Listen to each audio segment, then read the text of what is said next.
hermanos estar nuevamente acá en Momostenango después de algunos días.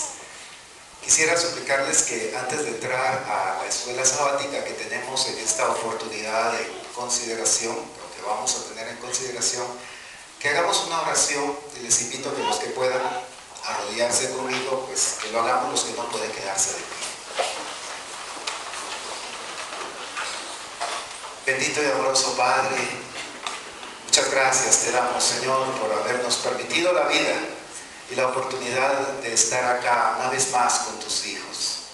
Sea bendito, Señor, esta actividad, todo lo que vamos a hacer hoy, todas las actividades, Señor, que llevaremos en nuestra mente, de bendición, de crecimiento, de motivación, bendito Señor, para poderte seguir sirviendo con un corazón humilde, con un corazón sencillo. Bendice a cada niño, a cada mujer, a cada joven, a cada varón, bendito Señor, que se ha acercado en esta mañana, a nuestras hermanas que están realizando una actividad especial en esta fecha.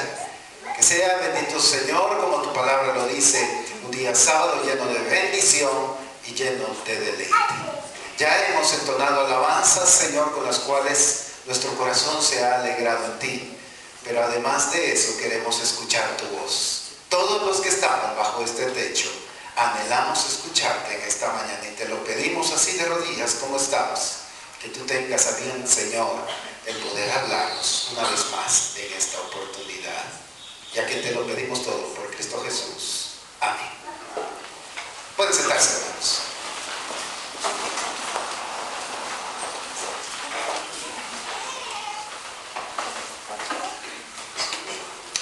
Muy bien, hoy tenemos una escuela más. Y dicho sea de paso, es una escuela muy interesante que nos va a hablar acerca de las obras del Espíritu Santo. Creo que conviene, hermanos, hacer un pequeño y breve repaso acerca de algunas lecciones atrás que nos hablaban acerca de qué es el Espíritu Santo, para ya poder entrar a las obras o a la manifestación del Espíritu Santo, como usted le quiera hablar. Así que les suplico que vayamos a la página 37, por favor, de nuestra escuelita sabática, página número 37. Y ahí vamos a retomar en mínima parte esa lección para poder comprender realmente nuestro tema. Que no nos confundamos por ninguna razón, que no tengamos un malentendido, que no erremos el camino, hermanos. Vamos entonces a la página 37, si me hacen favor, nos estamos dando dos pasos atrás para poder comprender. Dice así, página 37, aplicación del tema. Era nuestra lección de aquella oportunidad que se titulaba El Consolador, en aquella época. Dice así, el punto de fe 4, el Espíritu Santo. Y aquí lo tenemos, cómo es que creemos o qué creemos que es el Espíritu Santo. Página 37, repito. Por el Espíritu Santo Dios está presente de manera activa y vivificante. Y son dos palabras que quiero anotar acá: activa y vivificante. Activa y vivificante. Continuamos.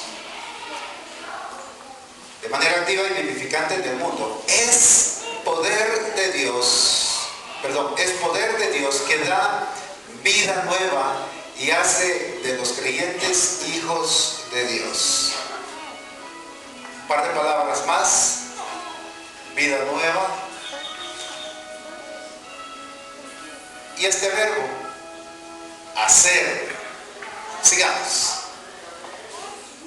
Además de eso, les hace a los creyentes hijos de Dios, les une en auténtica comunión, les hace capaces para ser testigos de Jesús hasta lo último de la tierra.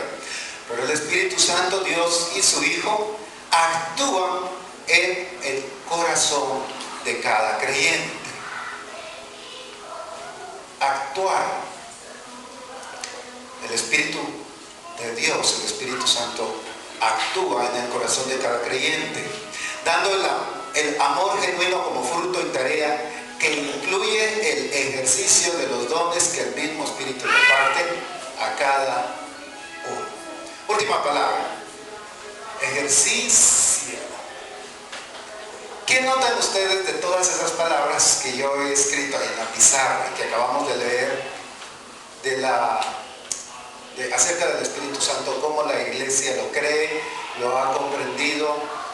¿Qué nota usted de todas esas palabras? A ver, ¿alguien? Recuerde que es una escuela, usted puede participar. ¿Qué le da a usted la idea cuando el párrafo dice que habla de actividad, que es vivificante, que da vida nueva, que hace, que actúa y que hay un ejercicio? ¿Qué se le viene a la mente? Oigo a varios ahí comentar, pero no tenga pena, dígamelo a mí sin ninguna restricción, es una escuela. ¿Qué se le viene a la mente? A ver, hermano. Lo primero que se me cruzó es que tiene mucho poder para realizar todo eso. Muy bien, el Espíritu Santo es poder para realizar eso. ¿Están de acuerdo de este lado? ¿Cómo ven ustedes al Espíritu Santo? Al poder de Dios. ¿Pasivo o activo? Activo. Porque lo que dice acá en nuestro credo, el credo que nosotros tenemos, que la Iglesia de Dios ha tenido por años, es que va a presentar actividad, va a ser vivificante, vida nueva, va a hacer muchas cosas, va a actuar y va a hacer que nosotros entremos en el ejercicio de los dones. El Espíritu Santo eso hace, nos impele, nos empuja a que nosotros como iglesia, hermanos, no seamos una iglesia muerta, una iglesia estática, una iglesia que solo recibe y que no da nunca. No, por el contrario. Nosotros con la entrada al Evangelio y conociendo la verdad, vamos a tener esa misma actividad que tiene el poder de Dios. Eso es el Espíritu del Señor. Es esa fuerza que nos empuja. ¿Qué no es el Espíritu de Dios? Hay muchas creencias, hermanos, en otras religiones, las cuales obviamente respetamos, pero no compartimos. Se dice por allá de que el Espíritu de Dios es una persona, parte de una Trinidad, la cual la iglesia no comparte. Ellos afirman que el Padre es Dios, el Hijo es Dios, el Espíritu es Dios, y sin embargo no hay tres dioses sino uno. Fue un credo de un famoso religioso de hace muchos años, y él lo trasladó a mucha gente. La iglesia de Dios no comparte eso. La iglesia de Dios cree lo que aquí dice. El Espíritu Santo de Dios está presente de manera activa y vivificante en el mundo, pero es poder de Dios que da vida nueva, hace que los creyentes, nosotros estemos en unión, que seamos capaces para ser testigos de Dios en la tierra. El Espíritu Santo, en el Espíritu Santo, Dios y su Hijo actúan en el corazón de cada creyente y nos hace ejercitar los dones que Él nos ha dado. Entonces, eso es el Espíritu Santo y no lo otro. Hay otras creencias ahí acerca del Espíritu Santo, y esto va más hacia la manifestación del Espíritu Santo. Yo estaba viendo precisamente un video acerca de eso hace algunos días en mi casa. Y bueno, el religioso que hablaba acerca de cómo se manifestaba el Espíritu de Dios, y que ahí ya vamos a entrarle a nuestra escuela, agarró una Biblia, por si alguien aquí ha visto el video, se recordará, y la puso así, y la tiró en el suelo, hermanos. La tiró en el suelo, y empezó a llamar a sus colaboradores, y les dijo: atraviese esa línea, dijo, y venían los colaboradores, y se empezaba a agarrar así, no sé cómo, y se caían al suelo, y les agarraba así con convulsiones. Según ellos, eso es la manifestación del Espíritu. La iglesia de Dios no cree así. Y por eso quería poner estos principios claros, hermanos, básicos para poder comprender y analizar nuestra escuela hoy. Si no entendemos eso, hermanos, podemos ser engañados, sesgados. Podemos decir: oh, de veras, ¿cómo cayeron ahí los pastores? Porque él dijo que a unos pastores se pararon ahí y solo se medio paraban ahí, miraban la Biblia y empezaban a hacer así y se caían. ¿Es esa la función del Espíritu de Dios? ¿Así se manifiesta? ¿Para eso lo envió Dios? ¿O para qué envió Dios su Espíritu cuando se fue Jesús? ¿Para qué? Es lo que nos vamos a responder hoy. ¿Para qué? ¿Para qué usted tiene el Espíritu de Dios? ¿Tiene usted el Espíritu de Dios, hermano? ¿O porque no hacemos así, nos caemos al suelo y aunque así empezaron a mirar ahí esas personas, no tenemos el Espíritu de Dios? No, hermanos, no es así. Nosotros tenemos el Espíritu de verdad, porque vamos a ver también que es parte de sus funciones entregarle al mundo la verdad, aclararle al mundo la verdad. ¿Usted conoce la verdad? ¿O está en mentira todavía? Es lo que predicamos, es lo que la Iglesia de Dios ha predicado por años, hermanos, por años. Y es lo que anhelamos que el mundo reconozca. Todos dicen buscar la verdad. El asunto es de que, como vamos a estudiar hoy, es a través de la obra del Espíritu Santo que lo vamos a lograr. Vayamos ahora sí a la lección, por favor, página 42. Habiendo dado esta introducción y habiendo dicho qué no es el Espíritu y cómo no se manifiesta el Espíritu, con ese pensamiento, por favor, ahora leamos nuestra escuelita, que se titula La obra del Espíritu Santo. Es la lección 11, hermanos, ya se nos está acabando el cuadernito. Había un texto para memorizar en Juan capítulo 15, verso 26, en lo que nosotros lo buscamos. ¿Alguna hermana, algún varón que lo haya memorizado? Puede ponerse de pie y decir Juan capítulo número 15, verso 26. ¿Alguien que lo desee leer? Juan capítulo 15, 26. Pero cuando viniere el Consolador, el cual yo os enviaré, el Padre, el Espíritu de verdad, el cual procede del Padre, Él dará testimonio de mí. Okay. Juan 15, 26. Ok, entonces a la luz de la palabra del Señor empezamos a ver para qué viene el Espíritu de Dios. ¿Para qué viene ahí así a primera vista, hermanos? A ver, lea la última parte. A ver, hermanos, léanos otra vez. Para dar testimonio de que... Muy bien. ¿Testimonio de qué? De Jesús. De Jesús. Así que por ahí empieza nuestro análisis hoy. Ese Espíritu, ¿de dónde viene? ¿De quién procede? El Padre. Del Padre. El Padre lo da. El Hijo ya se iba. Recuerden ustedes, estamos aquí en la última charla, el último sermón de Cristo Jesús con sus discípulos. Ese es el contexto del capítulo 15. Y Él les está hablando de que Él ya se va. Pero que iba Dios a brindar de su Espíritu para que la iglesia siempre hubiera testimonio de Cristo Jesús, como bien decía nuestro hermano. Vayamos a la lectura, ahora sí, leamos todo, desde aquí, desde el verso 27 ahora, hasta el 16:15.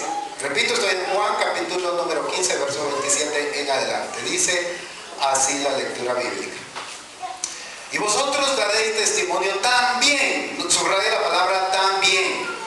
El Espíritu da testimonio, pero nosotros también. Porque habéis estado conmigo desde el principio, aunque aquí es específico en relación a los discípulos.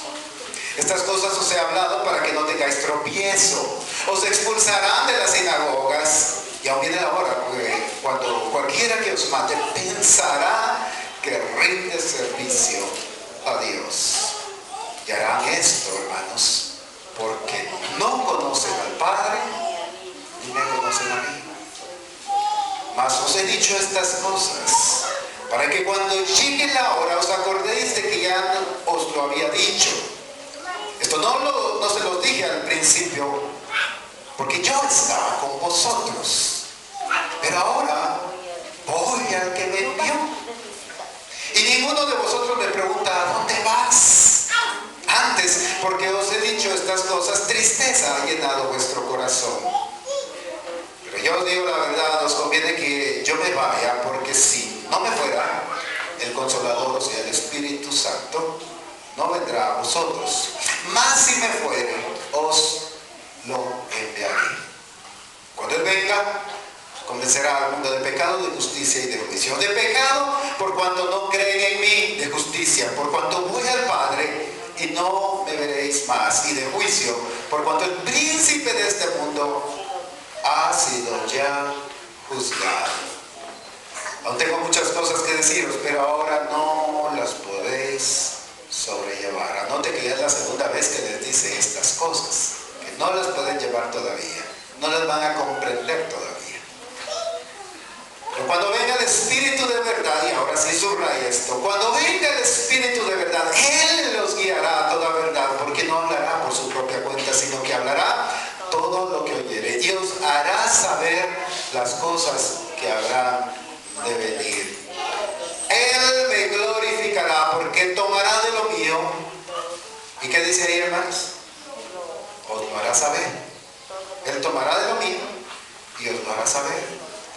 Todo lo que tiene el Padre, eso dice estas cosas, todo lo que tiene el Padre es mío. Por eso dije que tomará de lo mío y os lo hará saber. Hasta ahí va a llegar nuestro análisis, primero Dios, en esta lección. Les suplico que vayamos siempre a la escuelita, solo que ahora vayamos al objetivo. ¿Qué objetivo tenemos? En base a lo que ya escribimos acá, hermanos, en base a esta creencia que tenemos, vamos a trazarnos un objetivo. Conocer que la obra o la manifestación, como usted le quiera decir, pongámosle la manifestación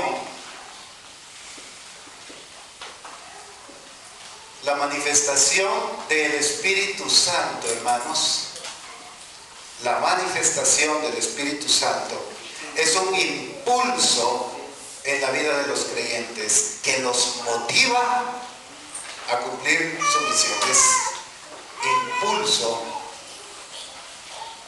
y motivación. ¿Motivación para qué? Para cumplir nuestra, ¿qué dice ahí el escritor? Nuestra misión. ¿Y cuál es nuestra misión, hermanos? ¿Cuál es la misión suya de estar aquí en la iglesia? ¿Para qué estamos aquí? A ver. ¿Perdón? Para tener vida eterna, muy bien. ¿Qué más? ¿Cuál es nuestra misión? Para hablar del Evangelio, para compartir esa vida eterna, como bien decía nuestra hermana, y compartir la vida eterna para los demás. Yo le pregunto, ¿Momostenango no necesita vida eterna? ¿Hay pecado en Momostenango? Claro que hay, en todos lados. El hombre es hombre, aquí en la China, hermanos. Así es. Todos necesitamos del amor de Dios, del perdón de Dios. Pero ¿cómo entenderán si nadie les habla, si nadie les dice, si nadie predica? Imagínense usted que cerramos acá, que ya el pastor dice, bueno, ya no vamos a predicar en este lugar porque pues ya no nos alcanza para pagar el agua, la luz, y pues ya no podemos predicar acá. ¿Será que las personas que están alrededor no se extrañarían? Dirían, bueno, ¿y por qué ya no están predicando? ¿Por qué ya no están cantando? No solo tan bonito que cantan ahí en esa iglesia, sino que ahora ya no cantan. ¿No le parece a usted que los vecinos, el mundo entero se extrañaría? Bueno, ¿y por qué cerraron esa iglesia? Claro que no va a ser así, ¿verdad? Yo estoy hablando de algo que nunca va a suceder. Yo sé que ustedes siempre van a tener abierto aquí, hermanos. Pero imagínense que eso sucediera. ¿Qué diría el mundo, hermanos? ¿A quién enviamos? ¿A quién enviamos? ¿Quién escuchará nuestros cantos? Cuenta la palabra del Señor así rápidamente de que en cierta oportunidad Pablo y Silas fueron tomados presos, golpeados, y fueron llevados a la cárcel, y a medianoche Pablo y Silas ahí golpeados, con los pies en el cepo, hermanos, ellos ahí oraban y cantaban al Señor, y los presos les oían, así dice la Escritura. Hombres que necesitaban de Dios porque estaban presos. Ellos escuchaban el Evangelio por medio del canto y la oración de sus siervos. Esa es nuestra misión, hermanos. Y el Espíritu Santo es el que nos da ese impulso ese empujón, como cuando éramos niños. ¿Se acuerda usted, verdad? Y estábamos ahí en la escuela, ¿verdad? Bueno, ¿y quién le va a ir a decir al maestro de que nos dé más tiempo de recreo? Y nadie quería, ¿verdad? Y de repente llegaba un compañero que era así, mero travieso, andaba vos y nos empujaba, ¿verdad? Y salíamos nosotros ahí caminando. ¿No le pasó eso a usted en la escuela? Y ya salía usted ahí y llegaba a la par del maestro. ¿Y qué querés? Le decía al maestro. ¿Y qué le quedaba a uno más que decirle, verdad? Ahí le tocaba a uno que decirle. Pues el Espíritu Santo era el que nos empujó a los cristianos. Mire, inclusive la Biblia narra de que todos estaban como que muy cómodos en Jerusalén.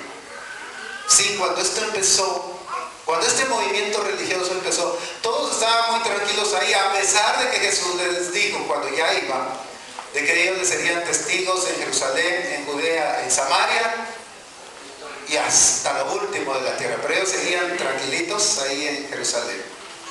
Tuvo que venir el Señor y los sacudió un poco, con un poco de persecución, la muerte de Esteban, recuerde usted. El mismo Pablo ayudó en eso. Y entonces dice que fueron esparcidos por todos lados. Fue el Espíritu de Dios el que les dio ese empujón para ir a predicar. Yo le pregunto, ¿no cree usted que a veces necesitamos ese empujón para proclamar al Señor? A veces como que no queremos, como que estamos muy cómodos. A ver, ¿qué piensan, hermanos? Solo yo estoy hablando aquí.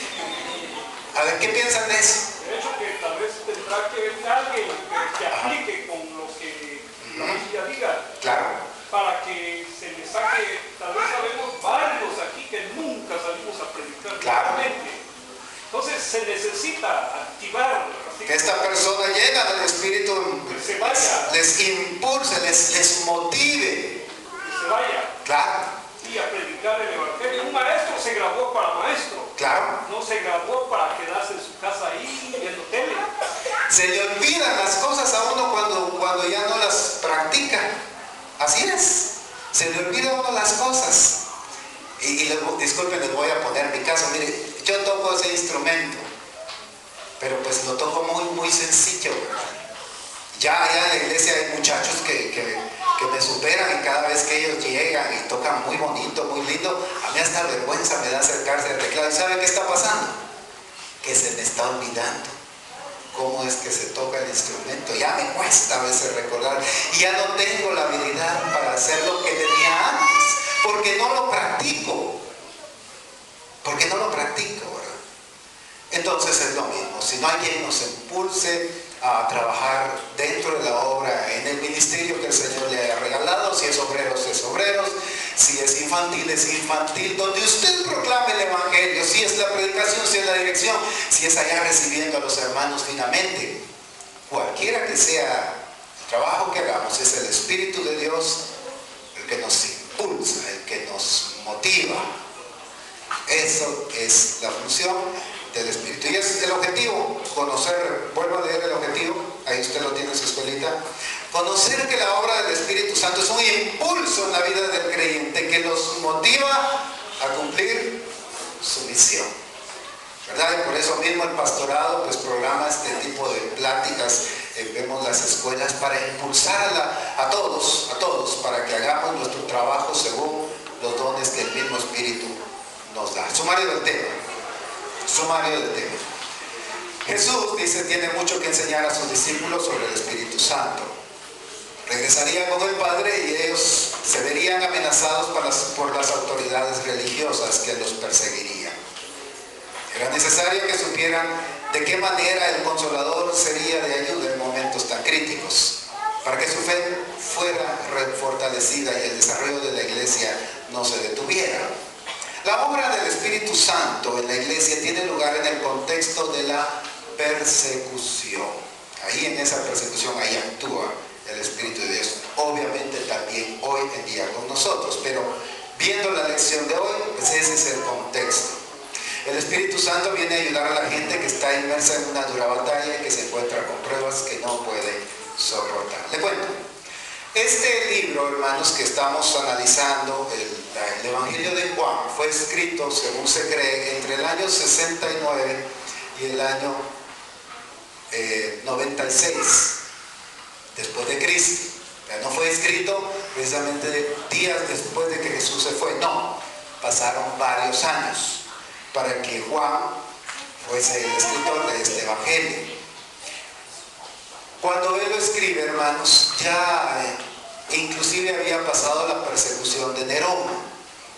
Nerón fue un emperador romano de la Roma pagana, y él pues se dice de que estando algo desquiciado con fines de fundar una nueva ciudad, mandó a quemar Roma. Estando en eso, pues se le vuelve un problema político y necesitaba un chivo expiatorio, alguien a quien echarle la culpa, y le echa la culpa a los cristianos. Años 64 más o menos. En esa época, entonces, empieza una persecución, aparte de la persecución que leemos nosotros de Esteban ahí en las Sagradas Escrituras. Se tomaban a los cristianos, hermanos, y se les ponía en el circo romano, ahí donde usted ha visto, tal vez en la televisión, que pelean los gladiadores. Pues los ponían ahí y les echaban fieras para que se los comieran. O los tomaban y los ponían como antorchas humanas con ropa llena de brea para iluminar en las noches las fiestas nocturnas que tenía Nerón ahí en Roma. O simplemente los miraban en la calle y tenían autorización para matarlos. Ese era el contexto sobre el cual se escribe este libro. Era una época en que si usted era cristiano, había firmado su sentencia de muerte. No como ahora es libre. Si usted está aquí, tal vez tendrá la crítica de su familia, de sus vecinos, de sus amigos. Pero nada más, no pueden hacer nada más. Legalmente no pueden hacer nada más. En aquella época no era así. Lo descubrían que usted era cristiano y lo llamaban, bueno, ¿sos cristiano? Sí, lo soy. Pues si lo negás, no te pasa nada. Si seguís con esto, pues lo que te espera son las fieras en el circo, la antorcha, o aquí mismo te matamos. Esa era la situación, y por eso pues el apóstol viene y empieza a escribir. Sigamos con la lectura. Cuando el Espíritu venga, redarguirá al mundo, o como dice nuestra versión acá en este hermoso pasaje, convencerá al mundo. Este es el único pasaje, dice acá en las Escrituras, en el que se dice que el Espíritu hará algo con el mundo. El Espíritu actuará como fiscal del mundo y hará que el mundo se dé cuenta de su culpabilidad, de su culpa.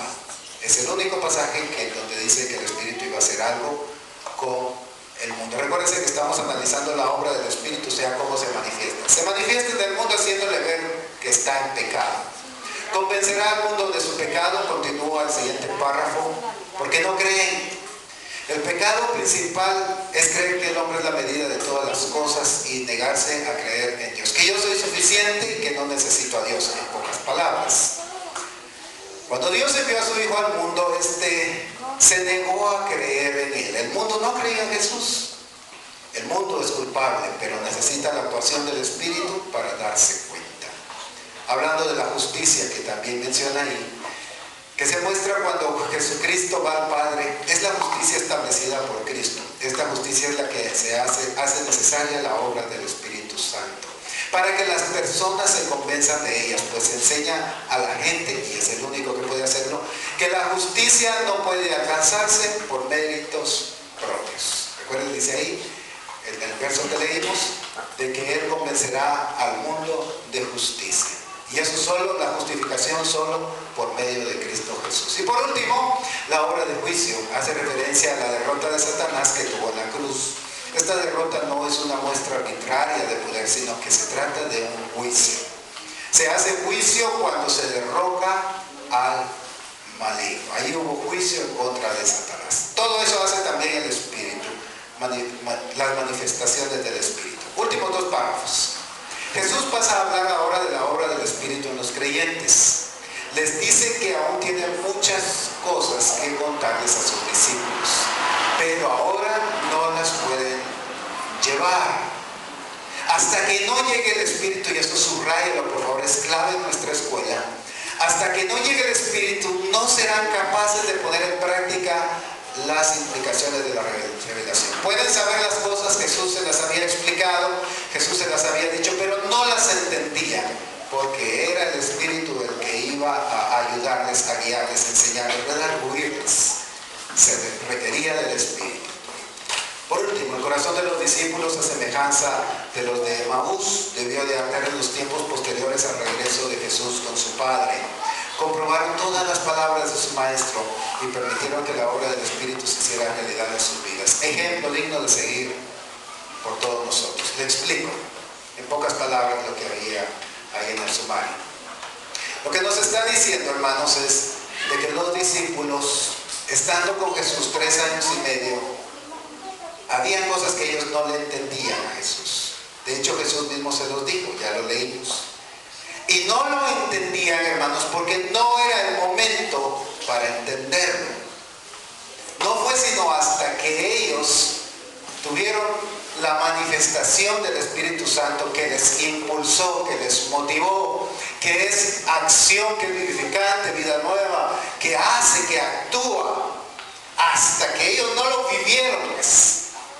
Y entonces empezaron a verse ante la persecución y tomar decisiones. Hasta ese momento no entendieron a Jesús. ¿Saben cómo es esto? Mire, es como cuando usted es joven y no entiende a sus papás. Bueno, yo no sé si esto le pasó a usted o solo me pasó a mí. Que uno no entiende a sus papás cuando es joven, pero cuando es soltero. Pero ¿qué pasa cuando usted se casa y ya tiene hijos? ¿Entiende o no entiende a sus papás? Uno empieza a entender a sus papás, ¿verdad? Ah, decía. Sí, pues con qué razón mi papá decía o hacía tal cosa. ¿No le pasó eso a usted? Claro, hasta que uno se casa y ya tiene el muchachito ahí en las manos y dice, ¿y ahora con este muchachito qué hago? Hasta que no tiene al muchachito en las manos, entonces uno comprende al papá. Dice, no, claro. Por eso es que mi papá casi no lo veía yo, porque se iba temprano a trabajar y regresaba cuando ya estaba oscuro. Porque no es fácil ganarse los centavos y yo solo me los gastaba. Así, ese razonamiento hace uno ya. Jesús estuvo con ellos en su ministerio y todo lo que querían, ahí estaba Jesús. Querían saber algo más, le preguntaban a Jesús. Pero ¿qué pasó cuando Jesús se fue? ¿Qué pasó cuando Jesús se fue? Pues ellos empezaron a entristecerse, ¿verdad? Otros se turbaron y dijeron, bueno, ¿y ahora quién va a tomar aquí el liderazgo, la batuta? ¿O nos vamos? De hecho, usted recordará de que en cierto momento dijeron, mejor nos vamos. Vinieron los discípulos y dijeron, yo me voy a pescar. Yo también, dijeron otros, vámonos a pescar. Como eran pescadores, estaban regresando a pescar. ¿A eso los había enviado el Señor o a predicar? ¿A pescar o a predicar? A predicar. De hecho, Jesús a Pedro le dijo que apacentara sus ovejas, que las cuidara, y aunque esto fue después, pero él siempre les había enseñado eso. El asunto es de que es, sino hasta que se ven solos, de que necesitan ese impulso, esa motivación del Espíritu Santo. Así que poco podemos ver o imaginar que de aquel que tira la Biblia y todos empiezan a caer ahí en el piso, porque eso, ¿qué sentido o qué objetivo lleva? Hacer no sé, no quisiera decir la palabra, pero ¿de qué pudiera servir esto? Bueno, dejémoslo ahí. El asunto es de que el Espíritu para eso está, para el Espíritu de Dios, que es poder, nos impulsa, es la fuerza activa, nos invita a actuar, a entrar en el ejercicio. Con Jesús habían tenido toda la teoría, si usted quiere. Habían hecho una media práctica cuando los mandó a predicar, ¿recuerda usted? Los mandó a predicar, pero al rato regresaron a dar su reporte, ¿verdad? Pero no estaban vendidos. ¿Quién era el que predicaba? En la época de Jesús, ¿quién predicaba?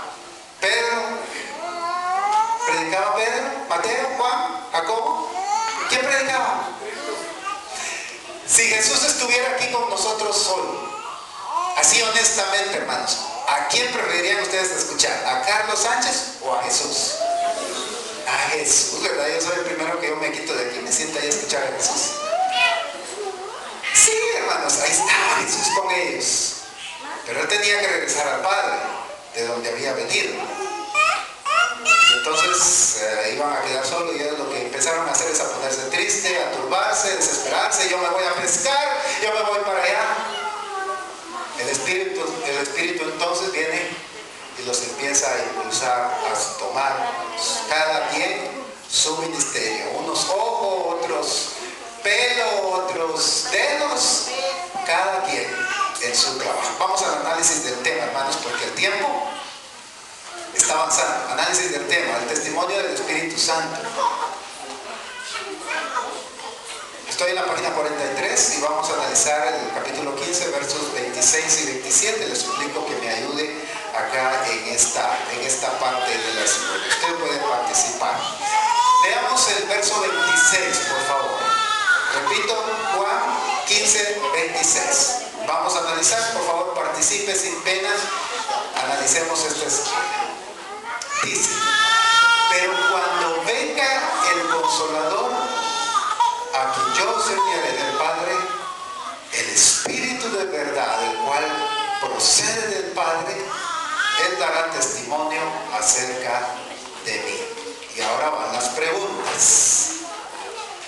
¿Qué da por hecho Jesús respecto al Espíritu Santo? ¿Iba a venir o no iba a venir? ¿Jesús lo tomaba como un hecho o era una probabilidad? Jesús dijo, tal vez cuando venga el Espíritu de Dios en ustedes. ¿Así dijo Jesús? ¿O Él lo dio por sentado? Él lo dio por sentado. Él dice, pero cuando venga el Consolador. Jesús no andaba en vivo, no andaba con dudas. Él sabía que si Él se iba, Dios mandaría su poder para que nosotros, en aquella época los apóstoles, empezaran a trabajar por esta iglesia. Siguiente pregunta. ¿Cómo le llama? ¿Cómo le llamó a ese poder de Dios? Consolador.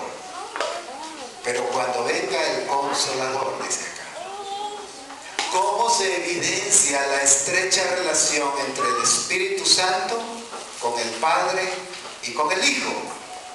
Esa es la siguiente pregunta. ¿Cómo se evidencia? ¿Cuál es la evidencia de que hay una estrecha relación entre el Espíritu con el Padre y con el Hijo? Continuamos leyendo acá.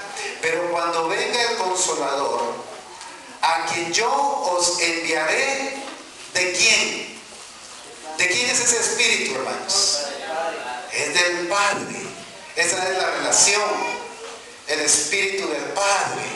No es otra persona de la Trinidad, no lo es. Es el Espíritu del Padre. Es lo que está enseñando aquí la Biblia. Es el mismo Espíritu del Padre. ¿Se recuerda allá en Génesis capítulo 1? Se lo leo, usted no lo busque. Mire lo que dice. Génesis 1, 2. 1. En el principio creó Dios los cielos y la tierra estaba desordenada y vacía, y las tinieblas estaban sobre la faz del abismo, y el Espíritu de Dios, el poder de Dios, hermanos, se movía ahí. No estaba quieto, se movía ahí, hermanos, sobre la faz de las aguas. El poder de Dios siempre es así, motivante, es vivificante, es lo que nos impulsa. En aquella época fue que también estaba ahí en el momento de la creación. Muy bien, continuamos acá estudiando. Pasemos siempre para completar esta pregunta, al capítulo 14 de acá, siempre Juan, versículo 26. Lo leo porque aquí lo tengo cerquita. 14, 26, dice así: mas el Consolador, el Espíritu Santo, a quien el Padre enviará en mi nombre. Ahí está la relación. Padre, Hijo, para enviar a ese Espíritu, ese poder de Dios. Lo iba a enviar en su nombre. Él os enseñará todas las cosas y os recordará lo que yo os he dicho. Jesús se los dijo, ellos tomaron apuntes, lo guardaron en su mente, pero no tenían la práctica. Era necesario que viniera el Espíritu de Dios a recordarles que tenían que amar, por ejemplo, a sus enemigos. La iglesia tenía enemigos. enemigos en aquella época, ya les narré uno, Nerón, era un enemigo, y sin embargo lo tenían que amar.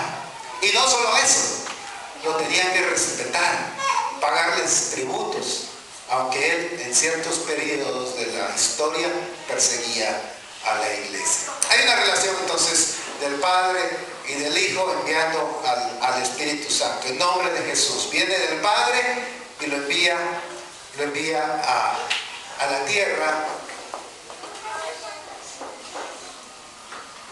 Viene del Padre,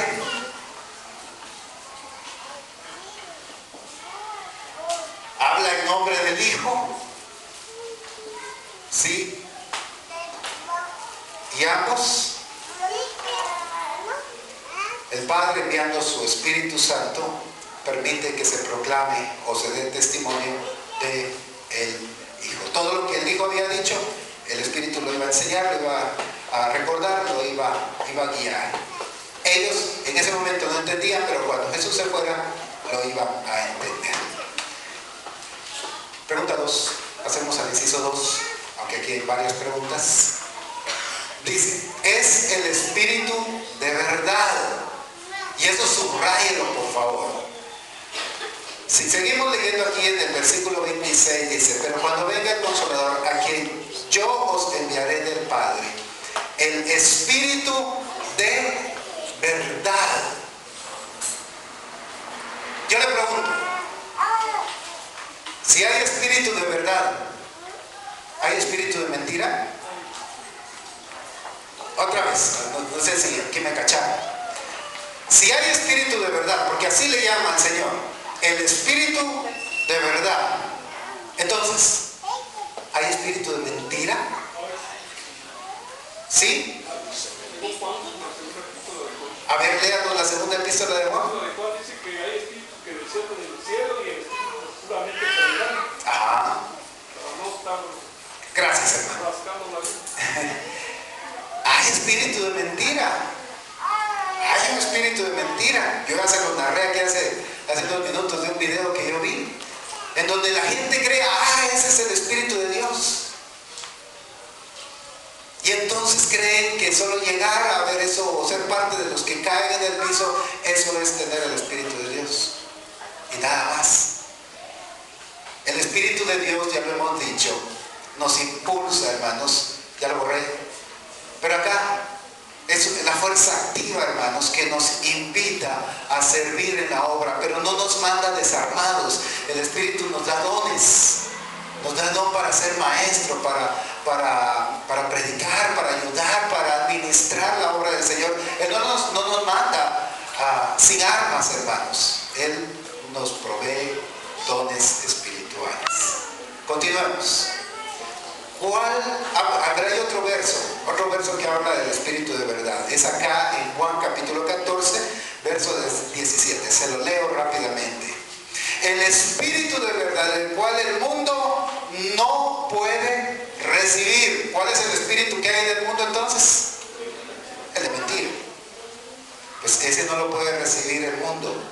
El de verdad no lo recibe, lamentablemente, porque no le ve ni le conoce. Pero vosotros, y esto se le decía a los apóstoles y hoy nos lo dice a nosotros, vosotros le conocéis porque mora con vosotros y estará en vosotros.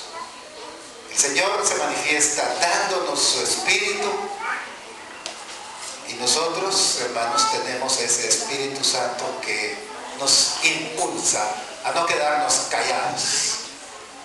Cuando nos quedamos callados, cuando no servimos, cuando no queremos trabajar en la obra, hermanos, mucho cuidado. Ese sí es el espíritu de engaño. Aquel que, como la narración que les hice, solo les presenta ahí aquellas cosas que parecieran sobrenaturales, que parecieran muy llamativas, porque lo hacen en escenarios preciosos para 15,000, 20,000 personas, con el mejor sonido, con las mejores luces, pero sin embargo, tristemente es de mentira. Sigamos. ¿Cuál será la función del Espíritu Santo? Lo vemos acá siempre en el 26. gracias, como abogado defensor. De hecho, la palabra consolador así se debe de interpretar. Dice, procede del Padre y dará testimonio acerca de mí. Cuando Jesús se vaya de la tierra, continúa acá la pregunta, o el inciso 2, el Espíritu continuará dando testimonio de Él. ¿Qué significa consolador? Tiene un sentido jurídico, como bien decía nuestro hermano, pues defiende el caso de Cristo. ¿Qué hace entonces el Espíritu? Dar testimonio de Cristo Jesús. Y eso nos impulsa a nosotros a hacer ¿qué cosa, hermanos?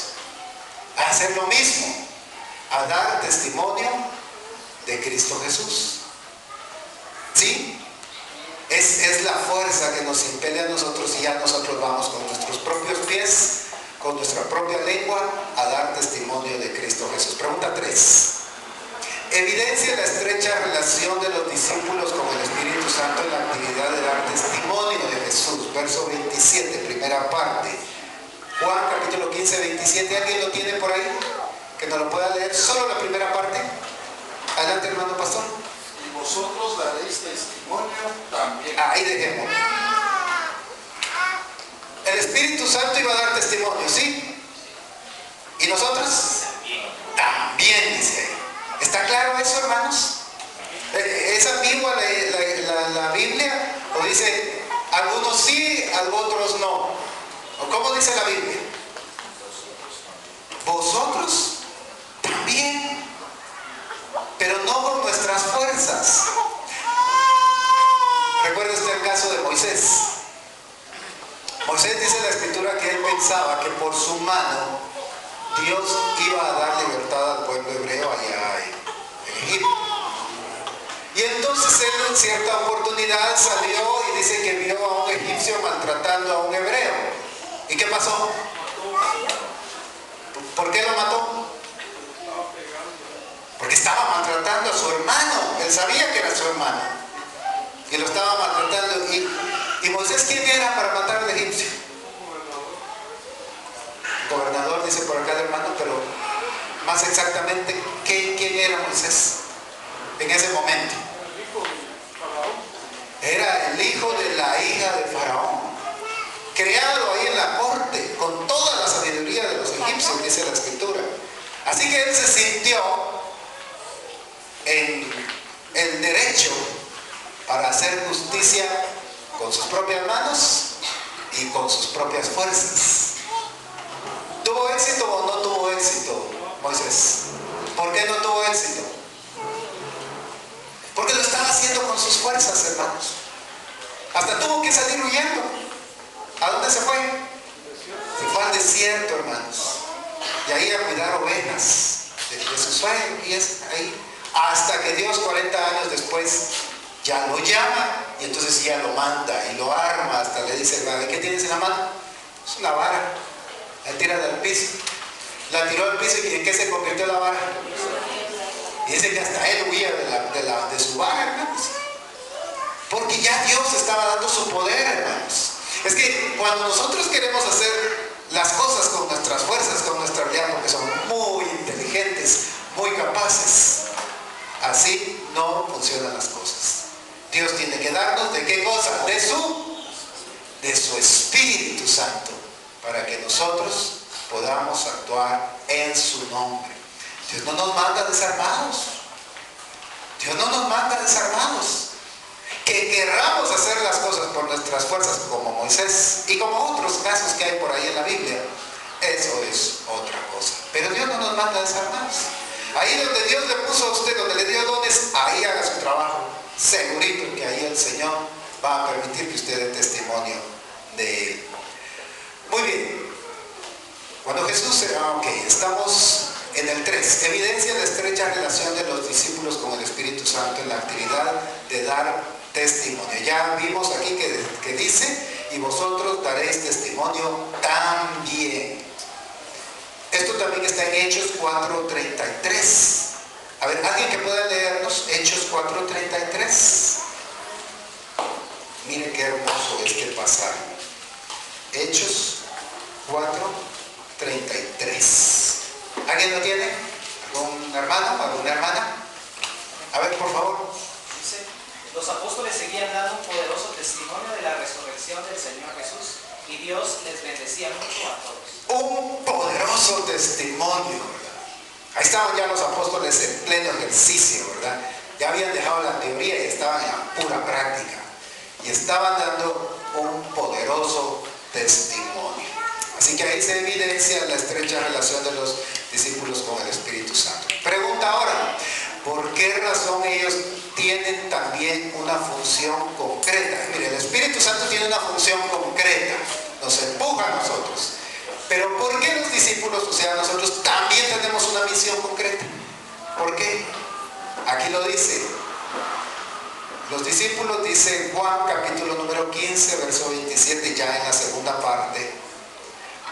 Y vosotros, leo la primera parte, y vosotros daréis testimonio también, ya leímos que lo hacían con gran poder, porque habéis estado conmigo, ¿desde cuándo? Desde el principio del ministerio de Jesús. Le explico esta parte. ¿Cuántos manejan carro aquí? Levanten la mano. ¿Cuántos manejan vehículo? ¿Cuántos manejan vehículo? Levanten la mano. ¿Solo yo manejo cargas? Levanten la mano. ¿Quiénes manejan vehículo? No activo, pues sí tiene licencia. Se le va a olvidar, hermano, pónganlo en práctica. Cuando uno tiene, y las que tal vez no manejan pero han visto, cuando uno maneja carro y si es mecánico sobre todo ahí se mira y mete la primera velocidad, pues la persecución futura, versos del 1 al 4, siempre a Juan, solo que ahora capítulo 16, dice así el verso 1: estas cosas os he hablado para que no tengáis tropiezo. Y dice acá en la pregunta número 1, ¿vendrían tiempos difíciles? Sí, hermanos. Ya les conté que Nerón nos tomaba a los cristianos y nos exhibía como que fuéramos antorchas humanas. O sea, les echaban brea, nos ponían unos sacos a las personas, las amarraban en un poste, les ponían un saco con brea, como la del pino, esa que como arde rápido, y le ponían fuego, ¿verdad? Vivas las personas. O los tomaban y en grupo los ponían en el circo, obviamente invitaban a todo el pueblo de Roma y todos veían ahí como los leones se comían a los cristianos. O pues ahí en la calle simplemente los mataban por ser cristianos. Era una época difícil la que vendría 35 años más tarde, después de que Jesús se fuera. Y entonces Jesús les dice que iban a venir momentos difíciles. Estas cosas os he hablado para que no tengáis tropiezo. Jesús desea que los tomen por sorpresa o les advierte. Con el permiso del hermano pastor, de los hermanos pastores. A usted le dijeron que cuando viniera aquí a la iglesia, cuando se bautizó, cuando usted creyó en el Señor, le dijeron que iba a venir aquí a la iglesia y que todo iba a ser color de rosa, que ya no iba a tener problemas, que ya no iba a tener vicisitudes, y menos aquí adentro de la iglesia. ¿Así le dijeron? No. Problemas siempre hay. Pero tenemos los cristianos una diferente visión de los problemas. Ellos tuvieron la oportunidad de ir a Samaria y hasta el fin del mundo a predicar el Evangelio en base a una persecución. Y nosotros, hermanos, tenemos problemas y por eso decimos, pues ahora tengo la oportunidad de orar. ¿Verdad que así decimos? O decimos, máxime, si el problema es aquí adentro de la iglesia, pues mejor ya no voy a ir a esa iglesia. ¿Así decimos? Hermanos, si a usted los pastores, aunque ya me dijeron que no, si usted algún momento alguien le dice, hermanos, aquí en el Evangelio usted no va a tener problemas, le está engañando. Le está engañando. Así de sencillo. Jesús ahí, sabiendo que iban a tener problemas, les advierte, les aclara. Les dice, verso siguiente, verso 2, os expulsarán de las sinagogas. Hermanos, eso para los judíos era algo muy triste. Mire, de hecho yo les decía, ¿y qué pasa si cerramos aquí? ¿Usted cómo se sentiría? Feliz, porque ahora ya tengo el sábado para ir a negociar allá a la plaza. ¿Así pensaría usted? ¿O cómo se sentiría? Tristes, hermanos. Tal vez no triste, pero como nosotros ya tenemos este mensaje en el sistema, Ajá, entonces, como dicen, donde 1, 2 o 3 estén, claro. allí estaremos. Podemos reunirnos. Fíjese que contaba un hermano que para la triste división del 85, allá en Cobán, dice que pues vinieron los enemigos y dijeron, váyanse de aquí, esta iglesia es nuestra. Y pues los hermanos que estaban fieles al concilio, a la administración, pues se salieron para no dar problema. Debajo de un palo dice que recibían la escuela sabática. Ahí debajo de un palo recibían la escuela sabática. Y ahí predicaban. Y ahí se volvió a hacer más pueblo otra vez, hermanos. Y ahora nuestra iglesia en Cobán duplica a la de los rebeldes. Así de sencillo. Porque lo que el hermano dice. Sin embargo, pues nos entristecería, ¿verdad? De que estamos acostumbrados aquí a venir, los micrófonos, la alegría, la música y cantar. Eso pues llena nuestro espíritu también. Es parte de nuestra vida. Y con los judíos, sacarlos de la sinagoga, hermanos, era algo terrible. Fue lo que motivó a Nicodemo a llegar de noche a Jesús. Porque él sabía que si lo miraban con Jesús, lo echaban de la sinagoga. Y así lo habían dicho estos varones. Os expulsarán de las sinagogas y aún viene la hora cuando cualquiera que os mate pensará que rinde servicio a Dios. ¿Les estaba advirtiendo Jesús que iban a haber complicaciones? Sí, hermanos. Y es lo mismo hoy en día. Van a haber complicaciones, pero por medio del poder de Dios, del Espíritu de Dios, vamos a seguir siendo impulsados, hermanos, para servirles. 2. ¿Cómo sería la persecución? Ya lo dice acá. Vayamos al 15 también. 15 acá, 18 al 20. Y con esto vamos a ir dando por concluida nuestra lección. 15, 18 al 20. Si el mundo os aborrece, sabed que a mí me han aborrecido antes que a vosotros. Si fuerais del mundo, el mundo amaría lo suyo, pero porque no soy del mundo, antes yo os elegí del mundo, por esto el mundo os aborrece. Acordaos de la palabra que yo os he dicho. Eso implica que se les iba a olvidar. El siervo no es mayor que su señor. Si a mí me han perseguido, también a vosotros os perseguirá. Si han guardado bien la palabra, también guardarán la vuestra. ¿Cómo murió Jesús? ¿Perseguido? Sí, en un madero, escupido, golpeado. ¿Aborrecían a Jesús? Sí, hermanos, lo aborrecían. Pero él seguía dando testimonio. Aún ahí en la cruz, ¿qué fue lo que dijo Jesús? ¿Recuerda usted? Padre, perdónanos. ¿Por qué? Ahí crucificado él seguía dando testimonio. Si el Espíritu nos impulsa, hermanos, si el Espíritu nos da esa actividad, nos invita a actuar, a servir en el ministerio, si esa es la obra del Espíritu, ¿qué nos detiene, hermanos? ¿Le están persiguiendo a usted por el Evangelio? ¿Ya le dijeron que lo van a matar si usted llega a predicar o a servir, a ayudar a alguien? ¿Ya se lo dijeron? Y si se lo dijeron, ¿eso lo va a detener? ¿Detuvo eso a Jesús? No, hermanos.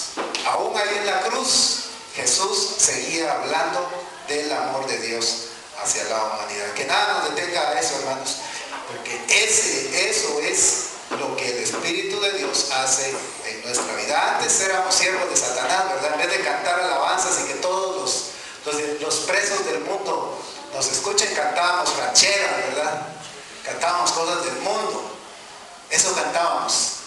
Pero ahora, pues bendito sea el Señor, hermanos, ahora somos vasos útiles en su mano. Que Dios les bendiga y paz a vosotros.